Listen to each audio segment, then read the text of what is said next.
Capítulo 2. Más adelante en el camino. Después de estas confesiones de su enamorada que le habían levantado el ánimo, Dick golpeó a Lista con el látigo en el flanco y en el cuello, muy por debajo de las orejas. La yegua, que llevaba un rato perdida en sus pensamientos, sin imaginarse que Dick pudiera alcanzar tan lejos con un látigo, que en este viaje en particular no había pasado en ningún momento de su grupa, levantó la cabeza y salió al trote con un brío que resultó muy agradable para la joven pareja, hasta que al doblar una curva del camino se encontraron delante del hacendado, el capataz del hacendado y la mujer del hacendado con su chalo ondulante, que seguían avanzando tranquilamente. ¡Qué fastidio esta gente! Otra vez los tenemos aquí. Pues claro, tienen tanto derecho al camino como nosotros. Sí, pero me molesta que no nos tengan en cuenta. Me gusta tener el camino para mí solo. Mira qué despacio van. Justo en ese momento, las ruedas del carro del hacendado se hundieron en un bache. El carro se zarandeó y sus 3 ocupantes asintieron con la cabeza hacia la izquierda para sentir de nuevo hacia la derecha al salir del bache, y siguieron después moviendo la cabeza arriba abajo como de costumbre. Los adelantaremos en cuanto se ensanche la carretera.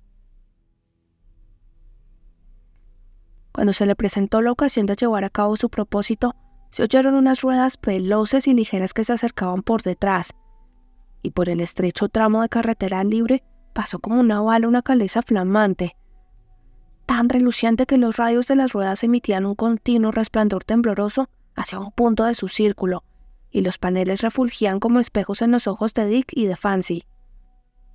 El conductor, y por lo visto dueño del vehículo, era un hombre muy bien parecido.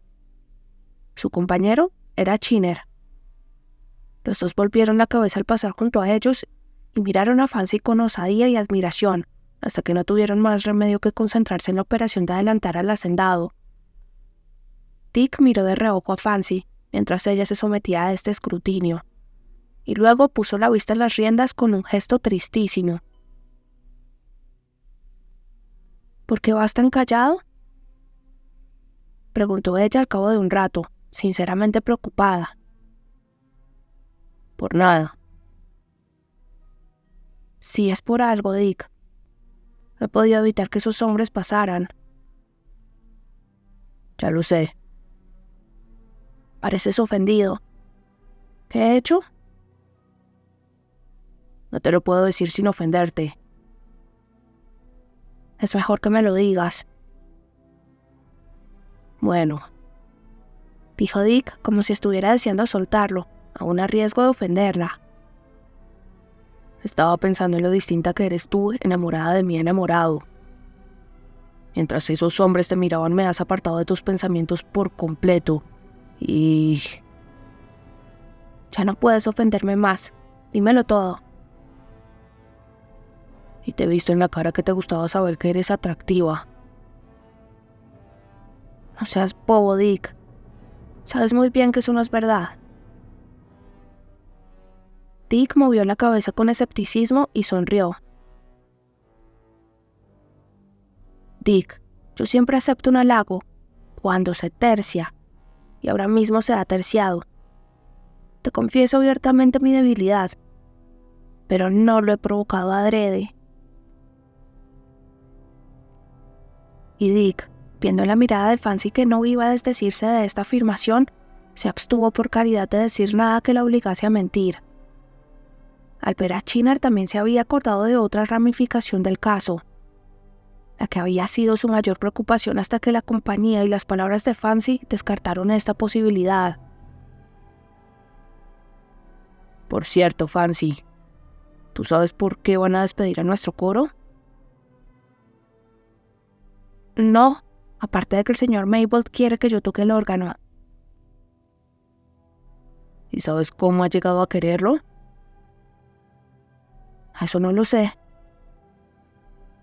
El señor Chiner, como coadjutor de la iglesia, ha convencido al párroco, aunque él ya estaba dispuesto antes. Chiner, lo sé, está loco por verte tocar todos los domingos. Supongo que prefiere tu música porque el órgano estará cerca de su banco. Aunque sé que tú nunca lo has animado. ¡Nunca!, dijo Fancy con mucho énfasis y los ojos llenos de sinceridad. La verdad es que no me cae simpático. Y no sabía nada de eso. Siempre he pensado que me gustaría tocar en una iglesia, pero nunca he querido que los echaran a ti y a tu coro. Nunca dije que sabía tocar hasta que me lo preguntaron. No creerías ni por un momento que lo dije, ¿verdad? Sé que no, cariño. ¿O que él me interesa una pizca? Sé que no. La distancia entre Portsmouth y Mellstock era de casi 18 kilómetros, y como había en el camino una buena fonda, el barco, a unos 6 kilómetros de Portsmouth, con un mástil y sus palos cruzados en la fachada, Dick tenía la costumbre de hacer el viaje en 3 etapas, descansando allí a la ida y a la vuelta, sin pisar los establos de la ciudad, siempre que su visita era cuestión de llegar y marcharse, como este día. Acompañaron a Fancy a un saloncito de té mientras Dick llevaba lista los establos para que le diesen de comer. Al ver los elocuentes gestos de los palafreneros y otros trabajadores que holgazaneaban en la fonda, Dick intentó disimular por todos los medios que había algún sentimiento entre él y Fancy, y se mostró como un simple buhonero que llevaba a casa una pasajera. En ese momento entró en la fonda y abrió la puerta del saloncito donde lo esperaba Fancy. Dick, me he dado cuenta de que es muy violento estar aquí a solas contigo. Creo que no deberías haber entrado. Eso es muy desagradable, cariño. Sí, lo es. Quería que tú también pudieras tomar algo, que debes de estar cansado. Bueno, entonces déjame que tome un poco de té contigo. Ya me lo negaste una vez. No sé si te acuerdas, Fancy. Sí, eso da igual.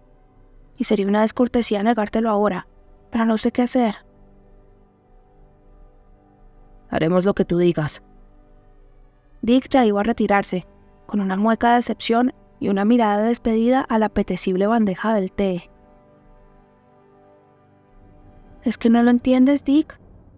¿Por qué me hablas así?, dijo ella, con más ardor del que había demostrado nunca. Sabes que aunque te quiera mucho, tengo que recordar que me encuentro en una posición muy delicada. Al párroco no le gustaría que yo, que soy su maestra, me permitiera un tete a tete en cualquier parte con cualquiera. Pero yo no soy cualquiera, protestó Dick. No. En fin, con un joven. Y añadió en voz baja, a menos que estuviera comprometida con él.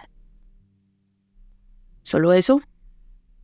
Entonces, amor mío, nos comprometeremos ahora mismo. Eso haremos. Y así puedo sentarme.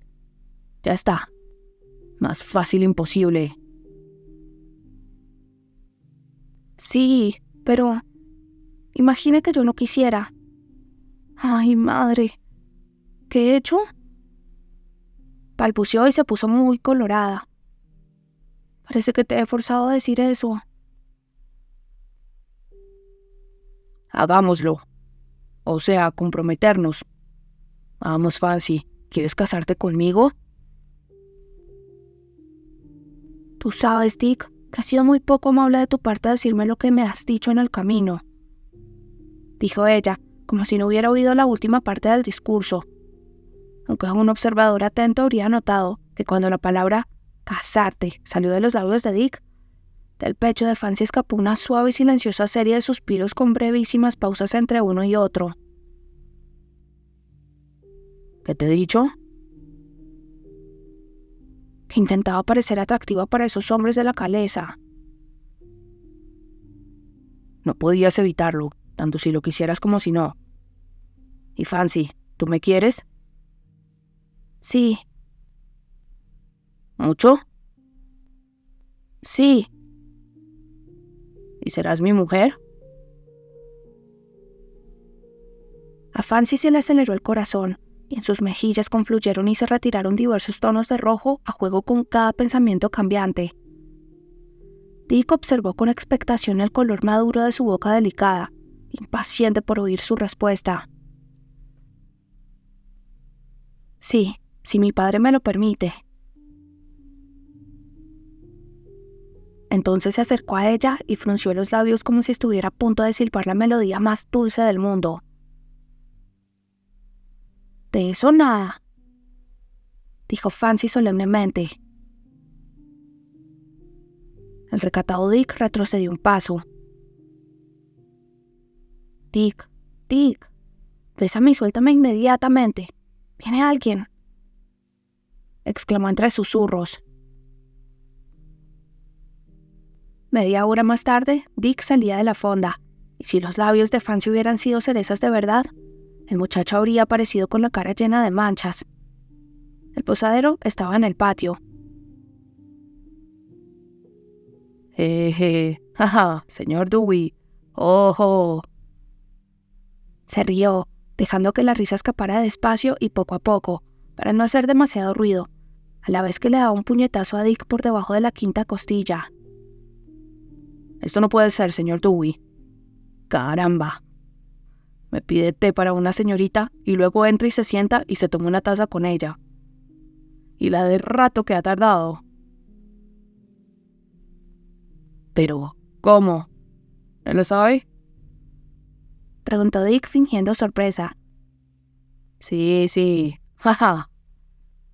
Y le devolvió el golpe al posadero debajo de las costillas. ¿Cómo? ¿Qué? Sí, jaja. Claro que lo sabe. Claro, aunque, es decir, yo no... ¿Lo que hay entre esa señorita y yo?, dijo Dick, señalando con la cabeza hacia la ventana de la sala donde seguía Fancy. No, nada, dijo el posadero, moviendo los ojos en círculo. Entonces, ¿no lo sabe? Ni una palabra, se lo juro. Pero se ha reído cuando yo me reí. Bueno, ha sido por solidaridad. Usted también se ha reído cuando yo me reí. ¿De verdad que no lo sabe? Madre mía, ¿cómo no iba a saberlo? Te juro que no lo sé.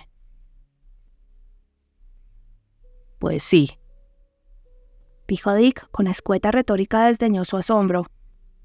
Estamos prometidos, ya lo ve. Y es natural que cuide de ella. Claro. Eso no lo sabía. Y espero que disculpe la pequeña libertad que me he tomado, señor Dewey. Aunque es muy raro, porque precisamente el viernes pasado estuve hablando con su padre de usted muy íntimamente de asuntos familiares. ¿Y quién cree que llegó entonces? Pues llegó el guarda Day, y seguimos hablando de asuntos familiares. Pero ni el uno ni el otro dijeron una sola palabra de eso. Conociéndome como me conocen, desde hace tantos años, y habiendo estado yo en la boda de su padre, no me esperaba eso de un antiguo vecino. Bueno, la verdad es que entonces no le habíamos dicho a padre nada de nuestro compromiso. En realidad no estaba decidido. Claro. El asunto se cerró el domingo. Sí. El domingo es el día del cortejo. Fufu. No fue el domingo concretamente. Esta semana después del horario de clase. Bueno, muy buen momento. Un momento estupendo. Pues no, tampoco fue entonces. Hoy durante el camino, supongo. Ni mucho menos. Nunca se me pasaría por la cabeza comprometerme en un carro. ¡Demonios! Ya podía haberlo dicho desde el principio. De todos modos, es un buen día, y espero que la próxima vez vengan ya como marido y mujer. Fueron entonces a buscar a Fancy, la ayudaron a subir al carro, y así el mozo y la moza recién prometidos enfilaron la cuesta que sube a Ridgeway y se perdieron de vista por el camino de Mellstock.